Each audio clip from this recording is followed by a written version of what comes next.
the distinct honor of serving as our moderator for today's webinar. Thank you so much for taking your time to join us today for N4A's fall webinar series. This webinar is entitled Decoding DEI, a Roundtable on Systemic Racism, Inequality, and Social Justice, Part 2. I'm so excited to be with these panelists. This is such a diverse and dynamic group of leaders. In my mind, I see them as the Avengers of our field. We're so pleased to have such an esteemed panel of N4A members to join us today to discuss this incredibly important and oftentimes uncomfortable topic. At this time, I'm going to have some of our panelists introduce themselves, and we're going to go ahead and start off with Juan, if you wouldn't mind going ahead and jumping it off for us. Appreciate you, Erin. Good afternoon, everybody. My name is Juan Baker. I serve as the Diversity and Inclusion Director within Athletics here in Nebraska, and I use he, him pronouns. Thanks for that, Juan. We'll go ahead and jump on over to Gene. Thank you, Erin, and good morning, everyone. Gene Boyd, I am Deputy Athletic Director at Arizona State University, former president of N4A several years ago. Specifically today, I'm identifying as lightly melanated, hella black, as an FYI. Love that, love that. Thanks for that, Gene. And we'll go ahead and move on over to Marcus. Gene, you got to give me the link so I can find me a shirt. I love that. What's yours going to say? Hi, everyone. What's that? What's yours going to say? What'd you say? How are you going to identify yourself with your shirt? I'll have to see what they have on the website. I'm not quick on my feet like that to know what I'm going to say today. I might wear yours and say, I know Gene. But I'm excited to be here today. Thank you all for joining us. Thank you, N4A, for putting this on and for giving me an opportunity, giving us an opportunity to participate in this conversation. Marcus Sedbury currently serves as a Senior Associate Athletic Director at Baylor University. Excited to be here and excited to dive into this a little bit more for part 2. Appreciate that. Thanks, Marcus. We'll go ahead and move on over to my man, Ryan. How you doing, Ryan? Doing well, Erin. Thank you so much. Ryan Westman, Director of Academic and Student Athlete Support Services at NYU. I also serve on the N4A board as the current historian. Really, really excited to do this again with my esteemed colleagues. So looking forward to this. Thanks for that, Ryan. We appreciate you so much. And last but not least, we have Miss Kristie Worthy. How you doing, Kristie? I'm doing great. Erin, first of all, thank you for that lovely introduction. I've never heard those words. I've never been held to that such high esteem in regards to being a panelist, so we do appreciate you. But good afternoon, everyone. I am sending love and light to each and every one of you. My name is Kristie Worthy, and I am the Director of Talent Development at the University of Louisville. Thanks so much, Kristie. We're super excited to get into our webinar for today. Just a reminder to our community, if you have any questions throughout the course of this webinar, feel free to use the Q&A feature at the bottom of the screen. We're going to attempt to answer as many of your questions as possible during the last half of our discussion. And we're going to go ahead and get started with our webinar for today. So in our previous session, Gene mentioned that he works at a predominantly white institution. How do we suggest to someone that doesn't identify as a person of color best support their student athletes of color at a predominantly white institution? Kristie, we'll go ahead and start with you first, and Ryan, we'll go to you next. Great question. There are definitely several ways that people can support student athletes of color if they don't identify that way. But the first thing is to be authentic, right? So any action that you take, any way that you reach out to the student athletes, you want to make sure that you're being genuine and you're being your true self, right? So we want to stray away from being a performative ally and being an authentic ally. And ways how you can do that is being consistent. Right. So when you are showing efforts and showing support for student athletes, that should be a year-round thing, not just when incidents of racial injustice might occur. And that can be done by showing up to their practices, going to different meetings where they are, checking in and just saying, hey, how are your classes? How's life in general? And seeing them as more than just a student athlete. A lot of times, and they're stressed out. They're dealing with a lot. Everyone's dealing with a lot. So whenever you show that consistent support and you're genuine and authentic and you display empathy, there will be more ways for you to show up. But don't be afraid to have those conversations with other staff members, the importance of them supporting student athletes of color as well. So not only are you checking yourself, but you're checking those around you as well. So good, Kristie. Just the importance of just meeting them where they are outside of, you know, their environment that they're in. Ryan, your thoughts? Yeah, I love Kristie's response. I think, you know, I've been a white educator at a predominantly white institution my entire career, right? And so I think the first thing, if you are a white educator, to hear is that you will never understand what it's like to live a day in this country as a person of color. It's just not going to be something that you'll ever understand. But you can do the work and show up for your students in ways that are meaningful to support them and to amplify their voices and to make them feel welcome and part of the community and feel like they have the autonomy, and they also have your support in the decisions that they make and in supporting their voice. You know, there really is a great responsibility to be a great educator, especially at predominantly white institutions, if you are a white educator. And so, listen, the first thing that you do is you listen, right? And it's not about saying I understand, you know, because you're not going to understand. Then it's about doing the work. It's about listening, doing the work, listening to podcasts, it's reading books, it's opening your ears, it's opening your heart. And then lastly, it's stepping up and it's showing up. And it's showing up at times when your students need you. It's at marches, it's at walks, it's at speeches, it's beyond the hours, because this is a 24/7 issue. It's not a 9-to-5 issue. Wow. Definitely good words, Ryan. We appreciate that. Would any of our panelists like to also add on to this question? Erin, I would just add, and Kristie, can you hear me okay? Or you guys can hear me okay? I would just add that what it's not, let me say what it's not. Sometimes people try hard to relate by using language or even, you know, what would be considered slang or other terms that they think would relate with a young person. I mean, you know, starting from simple things like, oh, what's up, bro? You know, that kind of thing in an effort to connect, all the way up to, you know, I mean, we saw some coaches and some administrators have real issues in terms of their language usage. I don't know if we have anyone from TCU on here, but I think the head football coach was referencing another athlete and, you know, used a word that is regularly used sometimes amongst some of our Black student athletes, the N word, in a way that was very familiar. To him, he thought he could just use it that way, and there was, you know, nearly an uprising there. And so, you know, relating to someone, trying to connect with someone, acknowledging someone is not necessarily, you know, coming in wearing a dashiki to work, you know, or other things. There are opportunities to engage in cultural exchange, but what it's not is, you know, going over the top in terms of using language or other cultural connecting points in ways that would, you know, be over the top, I guess I would say. So important, Gene. That's just such a key point of just having an awareness, really having that awareness in the conversations that you're having and who you're having them with. You know, that moves into our next question. How do we separate race and politics within diversity and inclusion? As many want to continue this conversation, what can they do to unify their student athletes among divisive politics? We're going to go ahead and jump to Ryan first, and then we'll go to Eugene. I think it's hard to separate from very polarizing politics these days, especially when it's in your face, and you're reminded of the divisiveness on a daily basis. You know, one thing that I think about is past President Denise Poole. Her platform was our shared humanity. And so I look at this as a humanity issue. This is a human rights issue. This is a decency issue.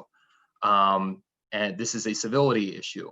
And so I look at it as people who you care about are going to not look like you, and they're going to have different experiences. And it's not about if you're left-leaning or right-leaning, or if you're trying to position yourself. It's about caring for somebody and their well-being.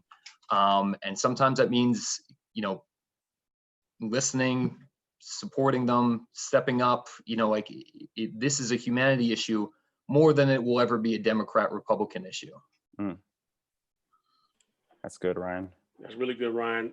I would add that from my perspective, it starts with intentionally establishing culture and values in a program, in athletic programs, whether it be in your program, meaning in student athlete development or academic support, whether it be more broadly in the athletic program, establishing a culture and values that is family oriented, that is based on humanity, that does respect and have humility towards one another. If you establish that, then it's easier to have quote unquote family conversations that are challenging, right?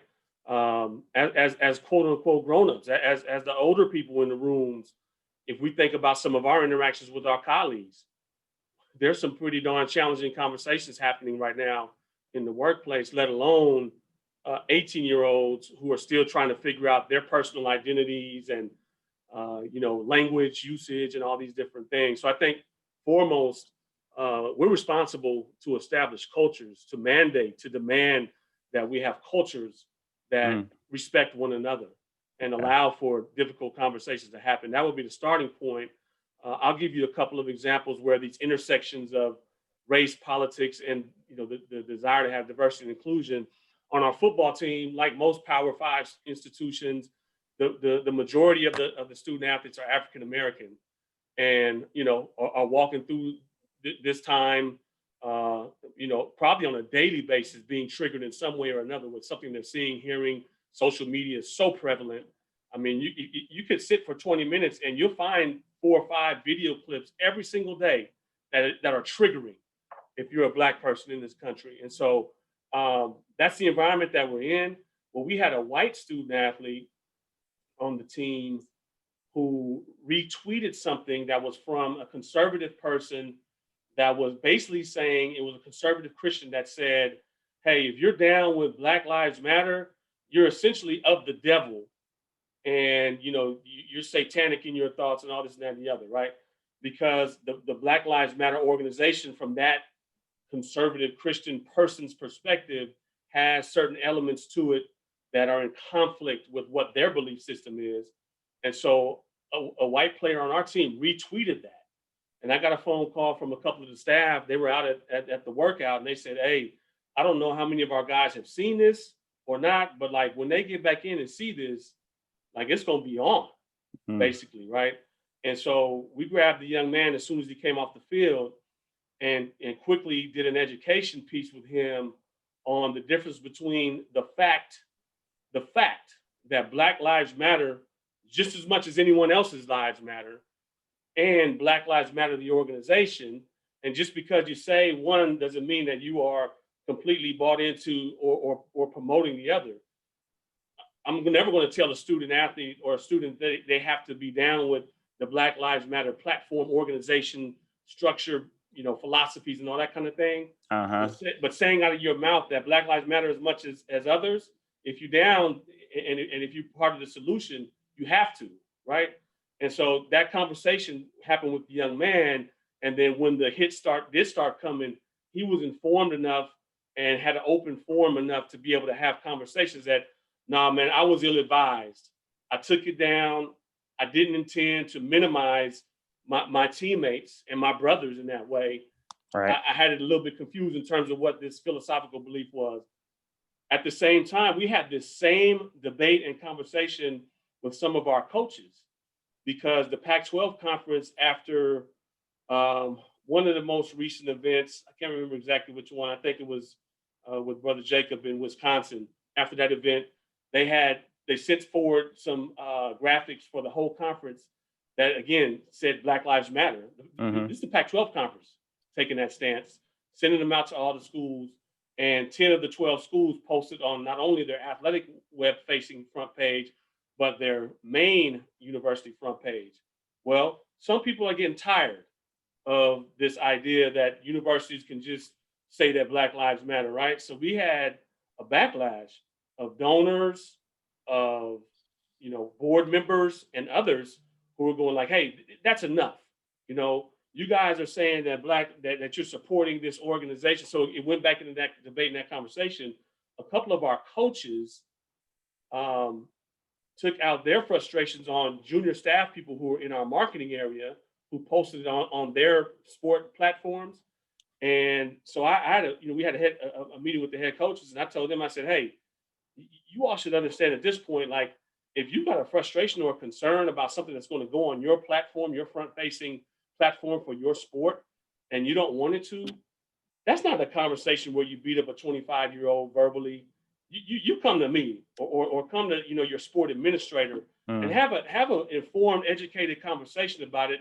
That led to that informed education, conversation about it, where there were some differing opinions and so forth. But at the end of it, everyone agreed that Black Lives Matter just as much as any others, and that we should support that, even if it's using some different language that says specifically Black Lives Matter as much as any others, right? So those are just a couple of examples how in the workplace, when you do have a very mixed crowd, you do have people from all kinds of different backgrounds and experiences and ethnic categories, and you're trying to embrace diversity and inclusion. When the chips aren't down and when everything's positive and everything's going well, everybody's smiling and nodding heads at each other. But in the moments that we're living in, where there are months after months after months of challenging times as it relates to COVID, social justice and injustice, and everything in between, not playing sports at certain times, those smiley faces go away.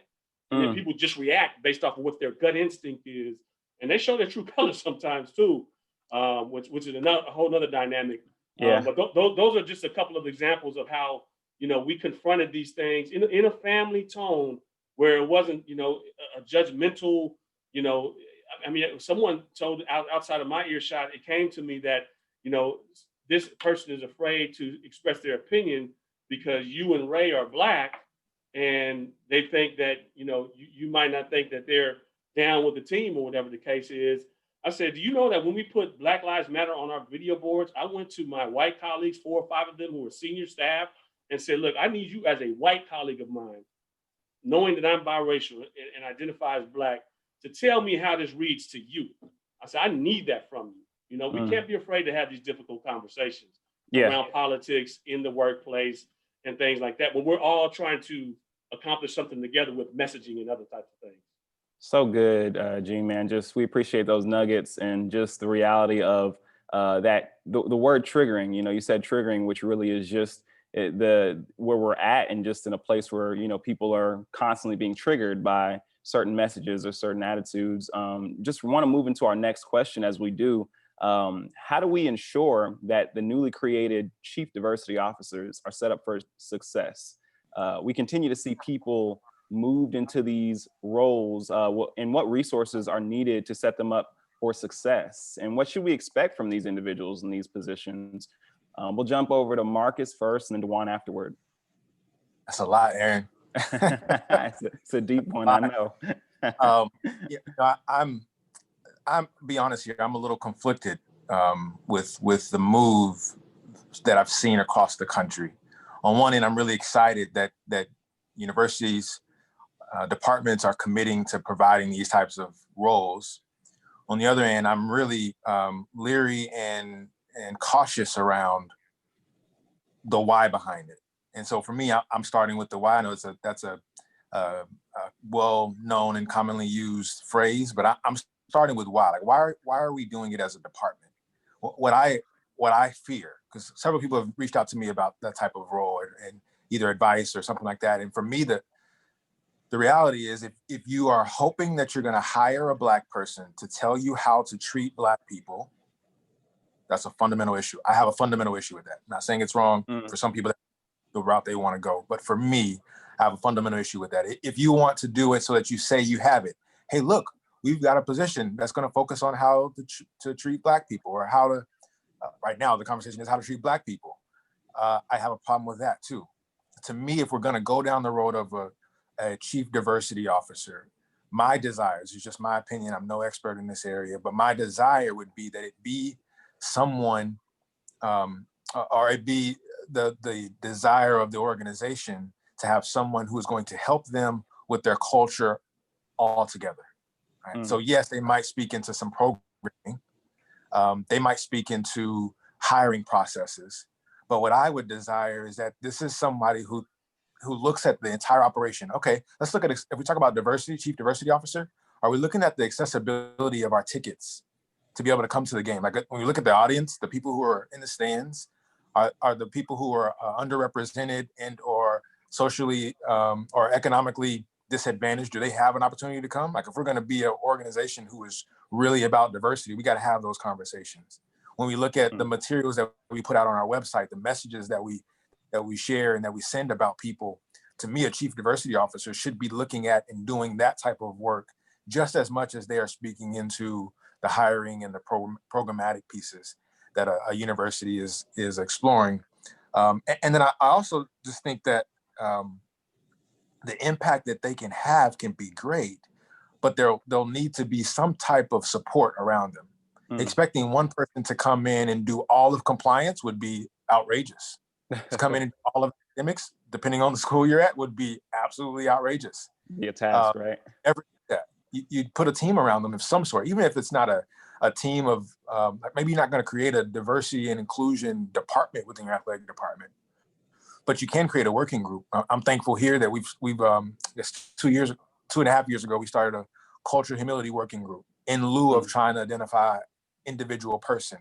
And it's a mix of coaches and a mix of staff members that are all coming together, different walks of life. And while right now our focus has been on how do we respond in these times, this group can exist regardless of what the times are, because we should be focusing on how we're creating an environment that is truly family, where people feel welcome, where people feel like they can be their authentic selves, and that their authentic selves is valued and appreciated. And so to me, if you're going to have a CDO, a chief diversity inclusion officer, or whatever the title is, they should truly be committed to the full breadth of the work, and that the department should be committed to that as well.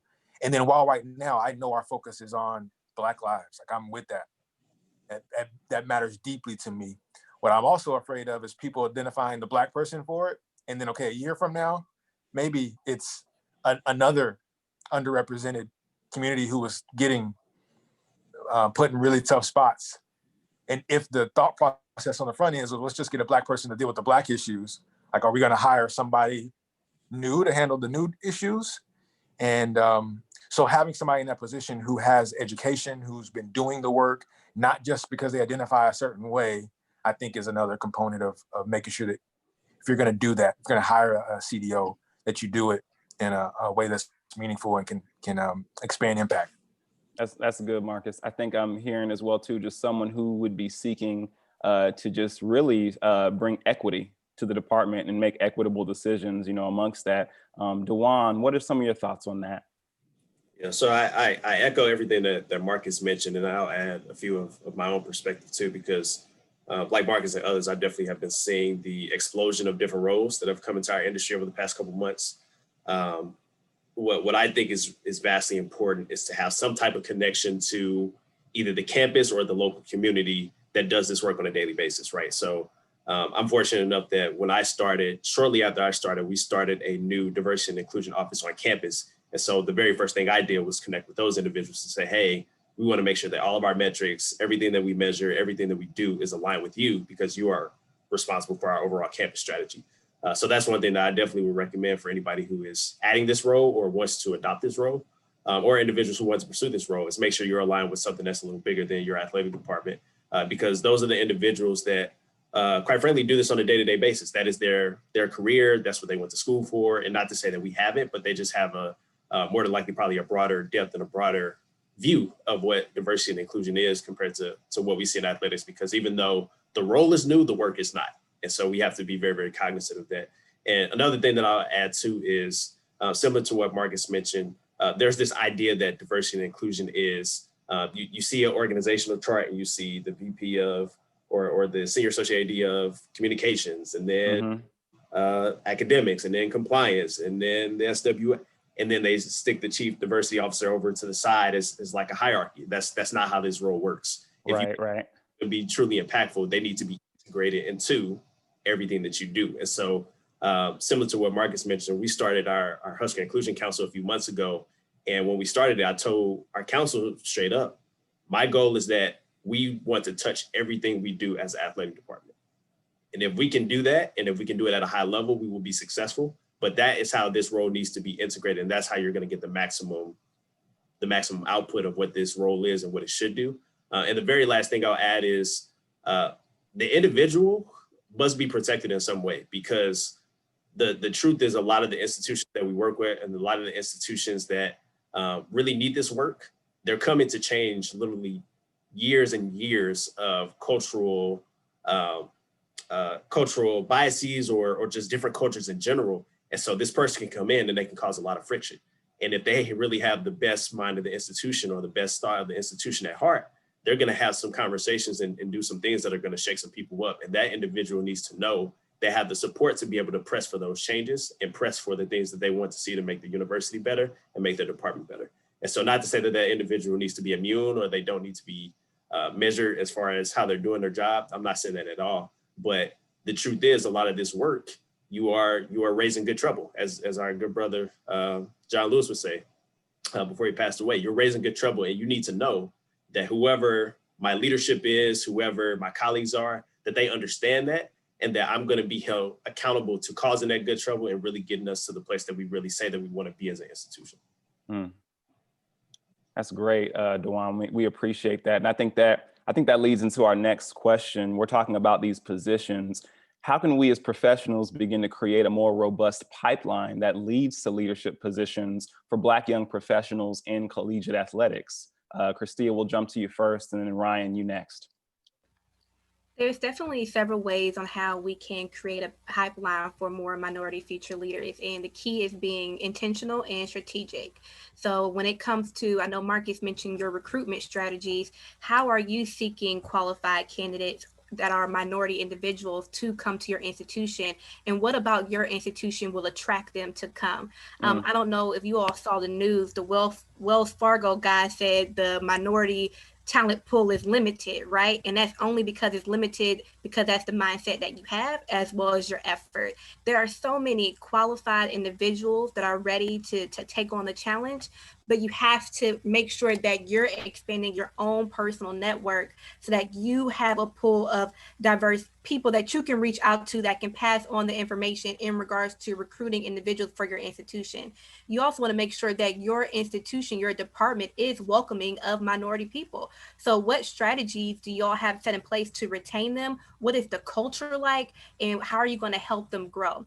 And then you also want to look at your mentorship strategy. So how are you developing those future leaders, whether they're in undergraduate programs at your institution, they're in graduate programs, and then what is the plan moving forward? I'm excited about the McClendon Minority Leadership Initiative that's been set up, because that is going to create direct access for minority leaders to be involved in various ways at within athletics department. So again, being intentional, being strategic, expanding your network and putting in that work, because the people are out there. There's also smaller groups that you can reach out to that are specifically for minority leaders. So whether it's through MOA, shout out to Mecca, if you know, you know, there are just so many ways to how you can get that information out there. But you can't just bring people to the table. You have to make sure that you create ways for them that they will want to stay, and then invest in them to grow, whether that's through mentorship and professional development. That's good, Kristie. Ryan, your thoughts on that? Everything that Kristie just said was so spot on. I don't even know if I have anything to say left. Yeah, I just the thought that Kristie has said with the CEO of Wells Fargo, saying that there's not a large enough talent pool of Black candidates. When you're looking in predominantly white spaces, you're going to find predominantly white talent. And so I think there's a lot to be said in terms of what are your pools and whatever your streams of recruiting streams and pipelines look like. So for instance, I worked at an institution at one point where there was a new leadership position, and that person brought in 4, 5, 6 people from that person's former place of employment, which was also predominantly white space. So what did those people look like? They looked like, that person. So I think there's so much to be said for absolutely understanding where you are looking. There is no shortage of Black talent in this country. You would be a fool to believe that there is. It's just, if you're looking in the wrong place, you're probably not going to find it because you're looking for specific talent, or you're looking for specific talent or for specific candidates. It's more just understanding what it looks like. And certainly making connections and reaching out to colleagues to suggest. I think that's a huge benefit, is when you reach out to your colleagues and say, listen, I'm looking for a great talented person. Just making sure that you are being considerate of who you're looking for. So good, Ryan. Would anyone else like to add to that? Yeah, can I just 2 quick cents on that one. I think there's a great responsibility for organizations, for leaders, for hiring managers to do all the things that Kristie and Ryan mentioned. I also just would be remiss if I didn't say this, because this is just a soapbox item for me. I also think it's incumbent upon our Black young professionals to be ready when an opportunity comes. Right? Like, so doing what we can. One day I aspire to be an AD, right? And I'm hopeful that there will be an opportunity for me to do that. When I get that opportunity, knowing that it might be a stretch for somebody to give me a shot, knowing that I might make them uncomfortable for them to do so, because this might be the first time they've ever reached to try to get a diverse candidate or anything like that. Like, not to put too much pressure on people, but this is just kind of how I operate. That means I've got to be ready. That means I've got to do my homework. That means that I've got to take advantage of that opportunity, because the person who is taking a risk on me, or a risk in their eyes on me, or who is stepping out of their normal sphere of search, or whatever the case may be, to get to me, I need to be able to show them that I'm ready for the opportunity. I'm prepared. I've prepared myself. I'm connected to the people, the resources, the mentors Kristie talked about out there. I've invested my time, so I'm ready when that opportunity comes. Because I think it's a both. I think we both have to do it, not only the organization, but also as young Black professionals, we have to be ready. So to anybody who's out there, if I can help out in that way, I'm happy to. But I just think we got to be ready when our time comes. Can I add one last thing, Erin? Go for it, Kristie. Somebody better hire Marcus, though. I'm gonna put that out there. Maybe into the atmosphere. But on a serious note, though, when we talk about, generating this pipeline for young Black professionals, there are so many things that you can do internally that will be easy for you to do, right? So if you have people within your staff, you identify those future leaders, you can easily mentor them. That will be low cost, right? Because I know we're all in a financial, our restrictions, our money, we're limited. But again, focus on that mentorship. If you are a non-Black individual or a non-minority individual, take someone under your wing within a department, help them, show them the way. And it will take time, right? You have to be intentional and carve out time from your already busy schedule to make sure that you're doing your part to invest and lift up those other future leaders as you raise and grow in your ranks. But that's good, Kristie. Simple things that you can do in regards to mentorship within your own particular athletic department, or even outside in your regional area. I've got to add one thing too, that ties in to all these things. And it's something that sometimes we don't think about. I experienced it earlier in my career as I started to hire people and really had an eye and a heart for hiring, people of color in particular, but of course, African-American folks. And some of the systematic and institutional injustices and realities of our country. I mean, if I'm being completely honest, there are some individuals, we have an overrepresentation in certain groups of lower, lower socioeconomic backgrounds, right? Going to schools and school districts that aren't as highly accomplished as some others. I mean, all this stuff plays out. And so sometimes that mentorship is so critical, because there are certain basic elements of professionalism that some minority groups may not be as adept in. And, it's going to take an intentional cultivation of that to continue to balance things out, over time. So that's probably a little bit more controversial statement, but I found it to be true. And so mentorship is critical in that regard. Yeah, that's so true, Gene. That's just Such a good point. I think that even, as we're going forward, going into our next questions, I do want to say we do have probably about 10 minutes before we jump into our Q&A questions. We have a few more questions to fill out, but that's just such a good point regarding mentorship. Marcus, you mentioned just being ready. I think those are just key when those opportunities do present themselves. Moving into our next question, in a lot of these discussions, what tends to go unnoticed or not as amplified are our student athletes who identify as Black women. How do we make sure their voices are also amplified and that they also feel heard? Kristie, if you wouldn't mind starting us off, and then Marcus after. Thank you for that question. There's many things you can do to ensure that you are amplifying the voices of your female Black student athletes. Is first, just create space for them. Create an opportunity to where they're able to get together and identify what their needs are. I know a lot of times we like to assume like, oh, we know what they want, we know what they need, but until you actually get that information from their mouths, you want to make sure that you do that. In addition to creating spaces, make room for them, listen to their stories, allow them to share their stories, but also make sure that you are supporting them, that you're loving on them, because Black women face so many different issues that a lot of people don't have to experience. So being able to break down their various identities and provide spaces to support them are several ways. And in addition to that, find ways to bring in other Black women that can mentor them, that can help them grow as leaders. And that takes us to when we're looking at guest speakers that we're bringing on campus to talk to the student athletes, considering bringing in a Black woman, even when you're looking at hiring, staff members, consider bringing in a Black woman. Black women are strong, right? But we also need a lot of love and support. And we want to continue to do that and find ways to support our Black women student athletes. That's good. And Marcus, did you want to go ahead and jump in as well on that? Yes, can you see me okay? My phone or my setup reset. Still good? All right. Yeah, we can see you fine. Yep. All right. I'm upside down in my view, but as long as you can see me all right, then we'll keep rolling. I think for me, I just think about Kristie mentioned just the experiences. And I was reading recently, I can't remember what book it is, maybe it's the Remix. And there was a story, a perspective of a Black woman who talked about, and I'm going to mess up the quote, but here's the gist of it, that when she has a negative encounter, the number of things that she has to work through in her mind to determine what could be the cause of that is different than anybody else.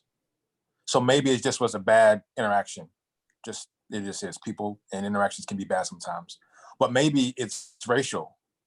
Maybe it's gender related. Like maybe it's because she's a woman.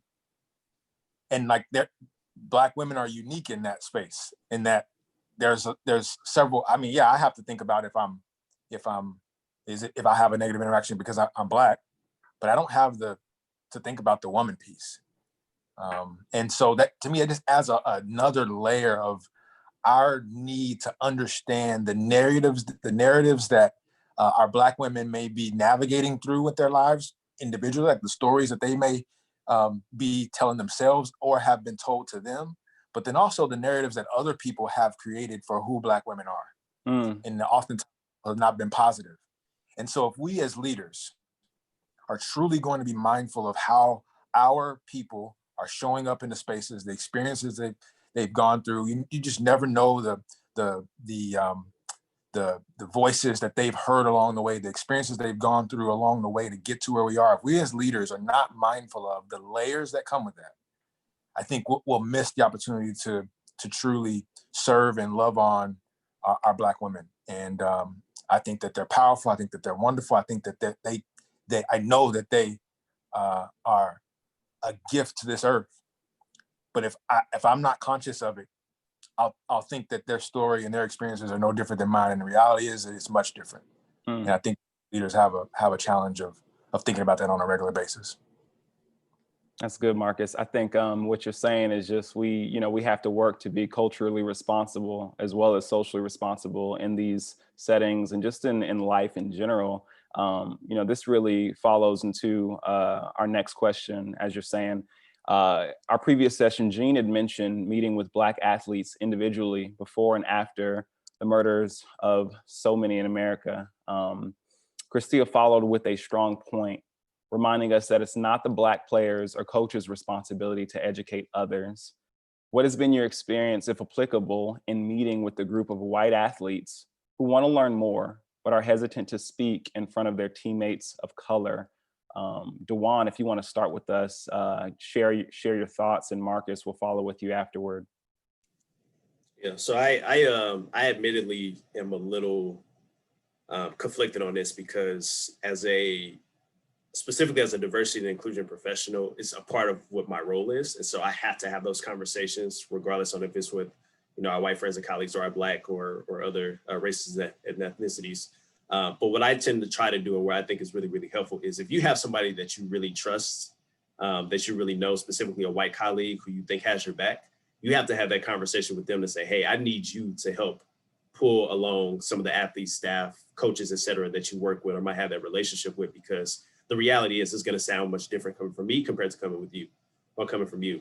And so that's something that, especially this summer, we had a lot of conversations with a lot of our head coaches where myself and members of my staff, and specifically our sports psychology staff, we would tell them, hey, we can facilitate these conversations for you. That's not an issue, but it's not going to sound the same. It's not going to be received the same as if it's coming from you, specifically as a white head coach talking to your white athletes. Because if they know that it's impactful to you, that it's something that you're advocating for, that you understand, they're going to receive it much differently. Because if I do it or somebody else that's specifically a Black person does it, it might just sound like you have to care. It affects you, right? And unfortunately, sometimes that's the reality. So we try our best to make sure that the right voices are being used, and just making sure that you have that relationship with some of your white colleagues and white coaches to be able to use those conversations, and then you can kind of coach them through it. Something else that has been really, really impactful and helpful for me too is outside of just having the conversations with different teams, there's a phrase that I use often. And what I'll hear often is, I don't know how to have this conversation. I want to have it. What do I do? And I say, okay, we're all fortunate enough that we work on a college campus. So you've probably been to a class before, and you've probably been to a professor before. When you go to office hours, do you go knowing absolutely nothing? Or did you already go to class? Did you already do some homework? Did you already have something that you knew, and then you just ask clarifying questions? And I say, well, usually I know something and I just go to get some more answers. I said, you need to treat these conversations the same way. You need to do a little bit of homework, because at the very basic level, anything that I tell you, you can probably find via Google. You just don't have the firsthand account. So if you do a little bit of homework beforehand, and then you go and ask some clarifying questions, you're going to get a completely different response and a completely different conversation. And you'll probably get somebody who's willing to have that conversation more than once if they know that you're actually trying to do the work. So treat all of these conversations like you're going to office hours. Do some preliminary research, and you'll be much better off. And it also gets you in the what's the word I'm looking for? Gets you in the mindset and gets you the experience to know how to look for these things. And that way it's going to make you a better ally moving forward. And it's going to make sure that the relationship that you have with the individual that you're talking to is much stronger moving forward too. That's good, Juan. Appreciate that. Marcus, your thoughts? Yeah, I'll go the kind of what experiences I've had with that. I'll go that route. Certainly had some conversations here about just things that are going on with our white athletes. We haven't said, hey, we're going to have a meeting with white athletes. Anybody want to join, come join. But we have had conversations with teams that are predominantly white or completely white about some of the things that are going on. And what my experiences have been, there's some that are scared, there's a lot of unknown. They're not really sure how to have the conversation, or quite frankly, this doesn't really apply to them because they don't have a teammate that's Black or any other underrepresented group. There's some that are really passionate about it and want to make a difference, and quite frankly can't understand why their teammates don't care and it's not important to them, or that they're not as passionate about it. And so it's created some great spaces for a dialogue. And I think that's what's been our approach, has been, let's just create opportunities for us to have conversation. I'm big into crucial conversations, and one of the principles there is just to stay in dialogue. Stay in dialogue. How can we stay in dialogue? And so we try to do that with our students. But I think one of some of the messages we've tried to communicate is that this work, if we really want to, it says fight today for a better tomorrow behind me. Like, if we really want to work for that, then that's everybody's responsibility. Whether you feel like you have a member of your, whether you have a Black student on your team or not, it's everybody's responsibility to do it. Whether you, in some instances, have a Black student in your class, Black friend, like whatever, it's still everybody's responsibility if you desire for there to be a better tomorrow. And so I've never researched this, but this is just how I feel. I don't think there's ever been a movement on behalf of the minority group that the minority group was able to do on their own. Somebody from the majority group had to say, hey, I'm with them. Let's go. Women getting a right to vote, like men had to vote on women getting a chance to vote. Like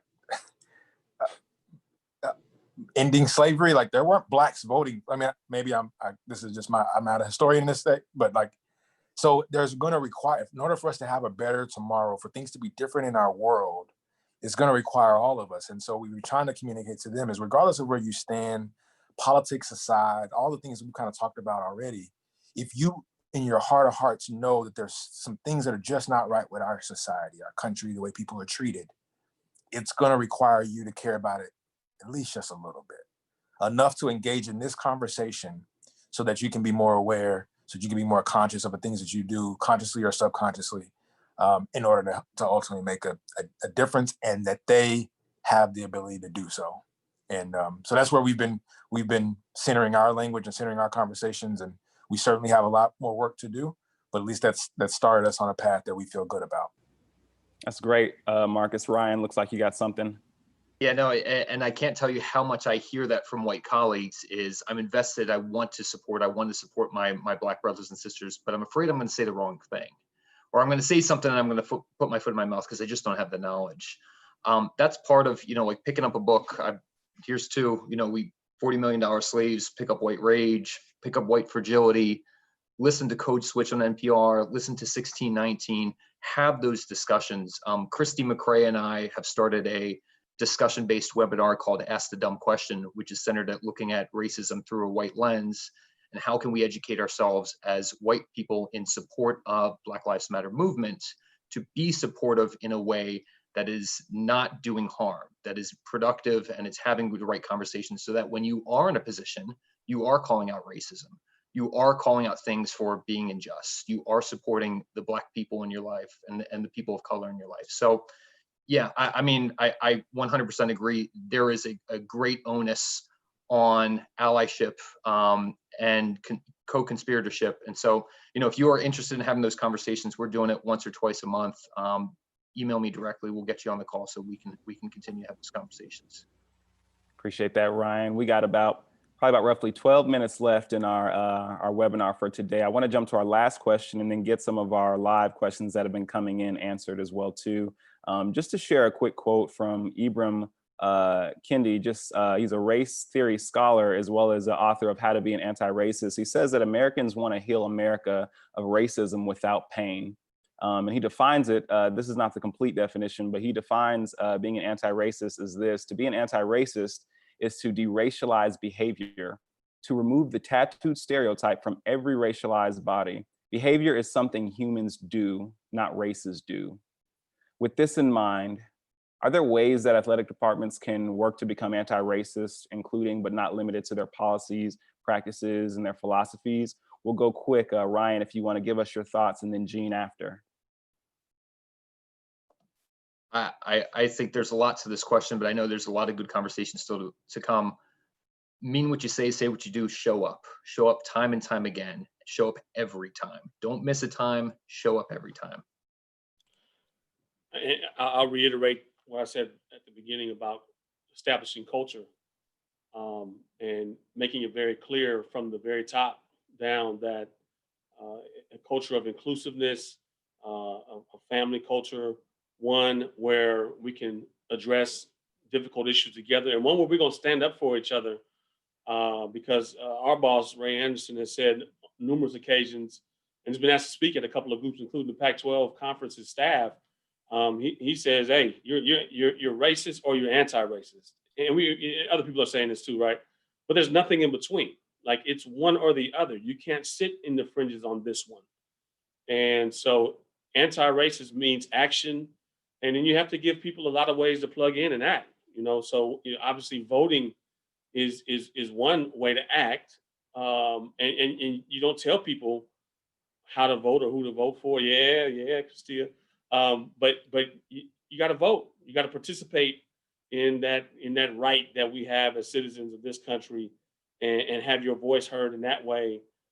Certainly bringing people from different spectrums of life, different perspectives as speakers and so forth. We had Harry Edwards speak to our entire staff, student athletes and coaches, very powerful and dynamic. We did a piece on Juneteenth, which was an educational piece that was a very mixed crowd, had a faculty member talk about it. So those educational opportunities speak to the commitment, but they also empower people with knowledge to be anti-racist. And so those are just a couple of examples in the spirit of time. Appreciate that, Gene and Ryan, for answering those. Just really just great opportunities and methods that we can become anti-racist and really embody that. Want to go to our first question within our Q&A. Thanks, Sydney, for giving this question. Would you all share some advice for staff and coaches who want to address issues or just get the DEI conversation started, but are young professionals and new to the department? What are some things that they can do?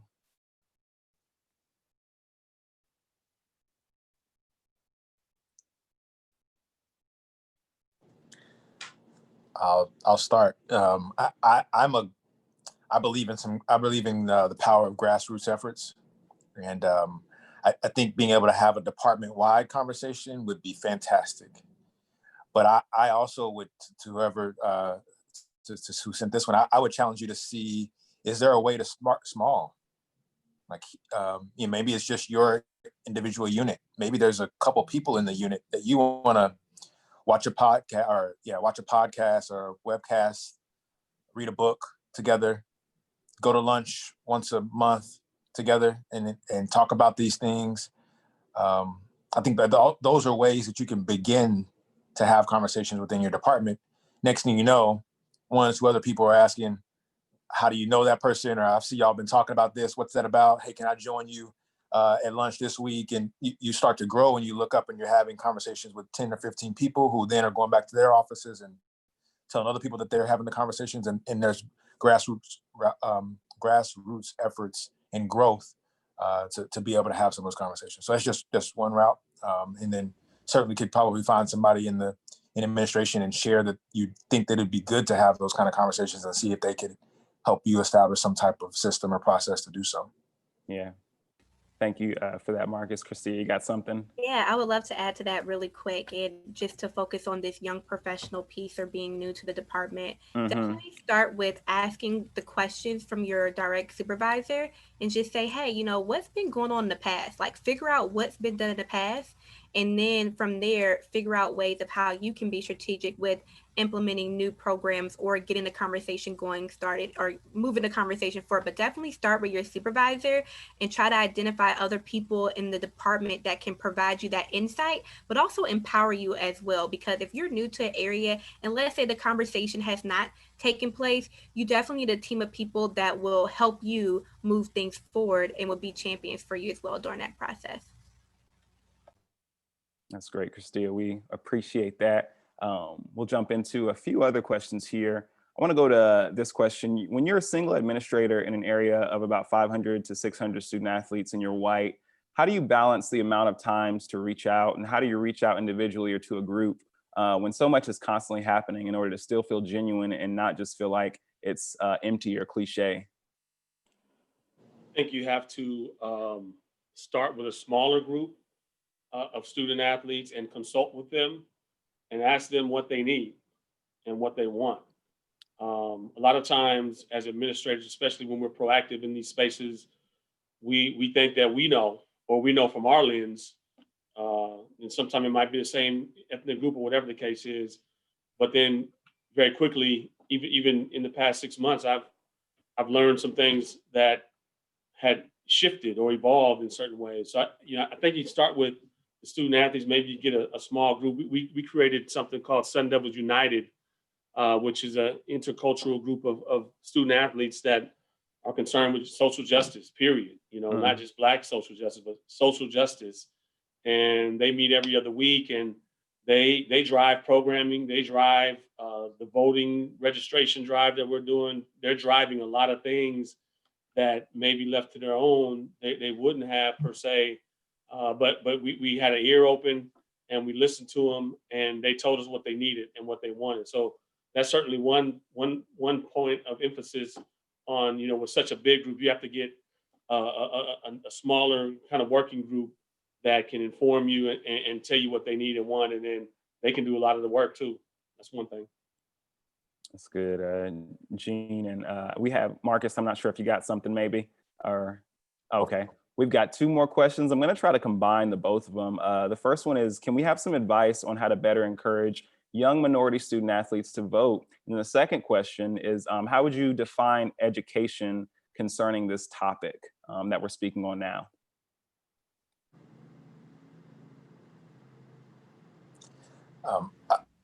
Can I go with the vote? I'll try to tackle the vote one first. And this is another soapbox thing for me, so I'll try to be brief. I think the idea of pushing people to be registered to vote is great. I think the idea of getting people to go vote is commendable as well. To me, I think the education piece behind why vote, what they're voting for, the impact their vote has on things that actually do matter to them is critical for anybody, but especially young people. I think that our young people are willing to rally behind causes. And I think if we can present the need to vote behind what causes they would be voting for, we won't have to try to beg them to go. They'll find a way to get it done. Right? Right. If they understood that the positions that they're voting for are going to impact things that impact their everyday life, maybe not every day, but like their weekend life or whatever the case may be, or if they do find themselves into some trouble or a tough situation, these people that you're voting for, they play a role. Maybe it's not for you, maybe it's for other people. I think if you start to paint the picture of what causes they're voting for, they will rally behind that. Yeah, to Marcus's point, we've taken an approach of get them registered, educate, and then get them out to vote. That's staff, student athletes, and coaches. We would say them, and have had, all of our campuses have political science faculty and professors. You have governmental affairs officials probably on your campus. So we've used one who's a former student athlete, did a webinar with about 75 student athletes on it, just kind of talked about the different elements of voting. It's not just about voting for the president. I mean, there's local things that you can have even a much broader impact in that might be specific to your issues that you can touch or have an impact of. So using those resources on the campus community and having webinars and things like that with your student athletes are helpful too. That's good. Well, we are just at the tip of our time coming with all of our questions that we've had. But one, I want to thank our panelists just for taking their time today, as well as our community for posing such thoughtful questions and just your participation today. To our panelists, do you have any quick final comments that you'd like to share? Maybe a word, quote, just something that our community can take as they go forward.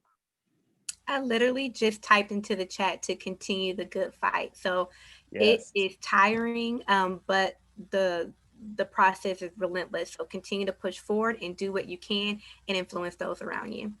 Good. Recognize when you're full. When you've taken on so much and you're to the point that you just can't do one more thing. I mean, you have to recognize that, and there's a confluence of issues that are causing that for us more right now than ever before. And many of us who are front facing with the student athletes, your cup fills up fuller probably than others, that way, right? So, but you got to realize it and get the support that you need, whether that be a confidant, whether that be, some counseling yourself. There's nothing wrong with any of that. In fact, it's necessary during this time. If you're not talking about these issues with your confidants, friends, family, whoever it is, and you're bottling it up, it's not healthy. So just know when you're getting full and do what you need to do to regenerate. That's good, Gene. I'm going to go ahead and jump on in. Thank y'all so much again for your comments. To our panelists, we thank you so much. On behalf of N4A and its leadership, this has been such an enriching experience, just being able to hear some of these questions that are critical answered. It's often uncomfortable, so we appreciate all of you, your willingness to help us, our membership, to learn how to continue to be anti-racist allies, as well as help our Black student athletes and colleagues. All of you, our community, this concludes our webinar for today. We're so thankful for your participation. If you have a moment, please take a second to complete our brief survey that will appear on your screen once the webinar has ended. We thank you all so much and hope you have a wonderful rest of your day. Thank y'all.